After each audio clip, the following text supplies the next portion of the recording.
The Great Ghost Fence, the barrier around Red Mountain that, through holy energies, keeps the blight and corpus from spreading across all the lands of Morrowind. Powered by the spirits of the deceased, this great and monumental structure that stretches all around the base of Red Mountain converts the energy of the dead into a great shield, with the remains of countless Dunmeri ancestors placed into the Ghost Fence. At least, that is, according to the in-game book Ancestors and the Dunmer. In the actual game, there's no real evidence of a massive campaign to use the remains of the dead to fortify the Ghost Fence. At least that is, until now. For today's mod of the day is Memento Mori by Team Gobblin Goblins, composed of Globe Melo, Joseph McKean, Callanter, Belligerent, and Prof Armitage. This mod just vastly expands the industry of death in Morrowind, adding 3 great ossuaries, named after each of the tribunal, to different sides of Red Mountain. These great ossuaries are where the remains of the dead are taken to be stored in a vast labyrinth of catacombs that stretch out and connect the 3 ossuaries, and also just several ancestral tombs altogether, in a massive network around Red Mountain, powering the Great Ghost Fence that protects Morrowind from the blight and corpus. The first of these great ossuaries is the Ossuary of Aim, situated on the western side of Red Mountain, built into a tiny valley behind the city of Aldrune. The largest of the 3 great ossuaries, at least in terms of physical size, if, not in terms of the number of deceased interred, the Ossuary of Aim is also the most popular, attracting the most pilgrims and the most mourners. Here you'll find the great bone pits, visible on the exterior, as well as crematoriums for processing the dead. Not to mention some truly beautiful statues of the goddess of Almalexia. Beyond the main compound lies the old temple abbey and shrine just up on the hill. A little more than ruins now, at home only to the ancestor spirits, these ruins offer a lovely vista of verticality overlooking the city of Aldrune. And you'll see this again and again at each of these incredibly scenic ossuaries.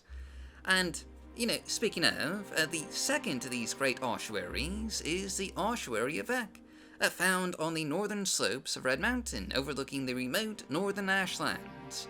By far and away the most isolated of the 3 great ossuaries, the Ossuary of Ek is the largest in terms of the, number of dead interred, and also arguably the one with the most breathtaking verticality. Not only is the Ossuary of Ek a stunning, towering landmark, but it also sits upon a prominent position with beautiful views of the ashlands far below. You can even see the Great Hive of Ban Benef and the Towers of Balaku from the cliffs here. Everything about the Ossuary of Ek shouts verticality, and it is just a simply gorgeous addition to the landscape. And not only will you find this vista of verticality here, but you'll also find the bone pits of Ek around the base of the main tower, as well as groves of ashland pomegranates and a statue of Vivek that looks directly out upon the northern wastes.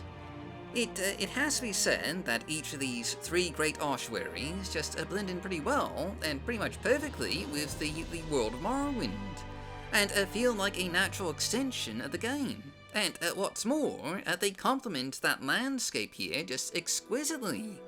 And, perhaps the most surprising aspect of all this is that, while this mod, complements the landscape here, it doesn't actually make any landscape changes to the terrain. Each of these ossuaries is built into the game's pre-existing terrain without alteration, ensuring that this mod will be compatible with, most other mods out there, though probably not Morrowind Rebirth for just, a variety of reasons, but, for most other mods, it should be compatible.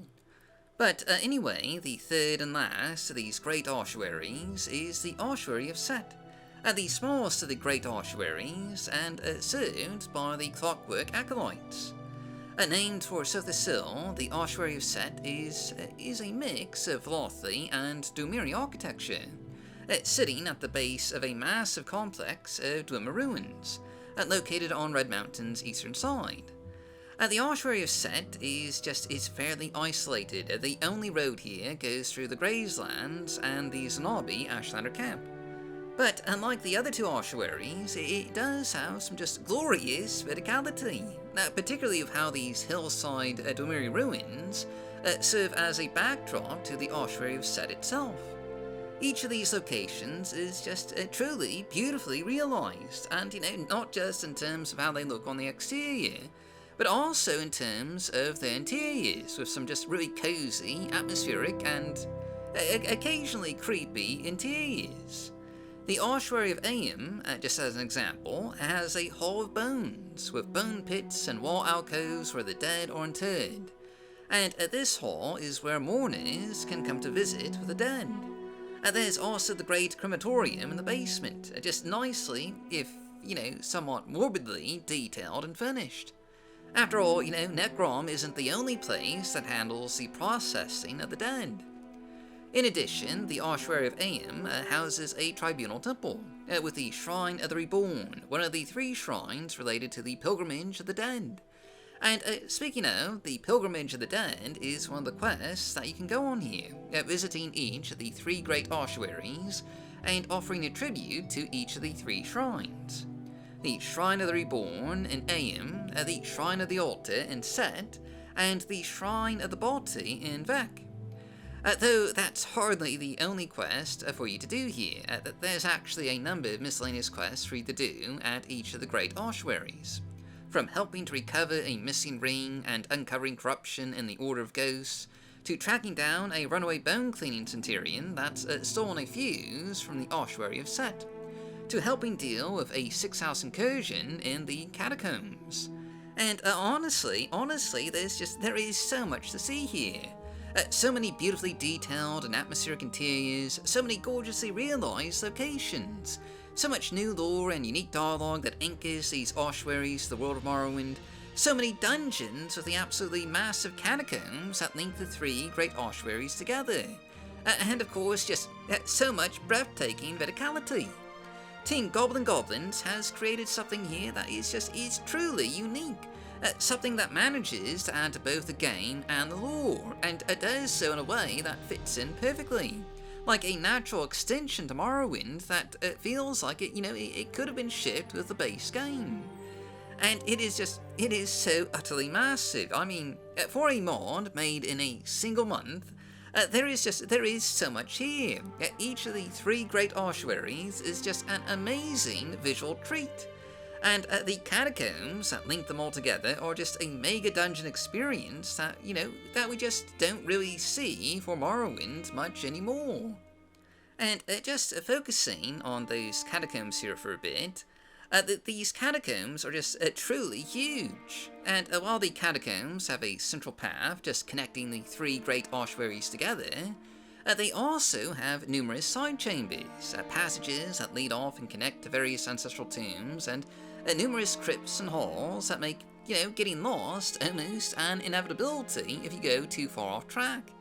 And unlike the mega dungeons from Morrowind's, first golden age of modding, these feel fairly detailed and finished, with exciting encounters that, don't at all feel tedious.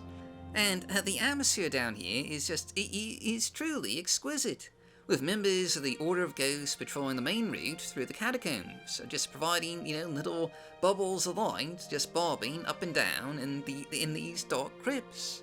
But with lots and lots of dark passageways just off to the side for the undead, promising both danger and maybe some treasure for those who dare to venture down them.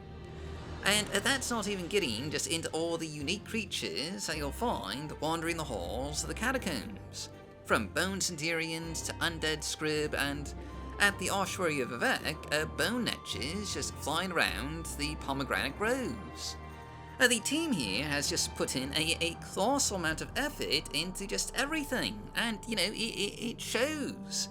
The whole thing is a masterpiece of quality, and honestly, it pretty much is just, in my book, a must-have mod.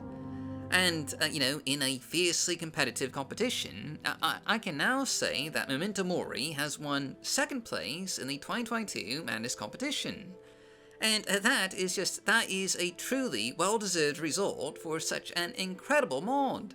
I really can't recommend it enough. But, that's our mod of the day, so, as always, I've been your host, Dark Elf Guy. Thanks for watching, stay safe, stay healthy, happy modding, and I'll see you all next time.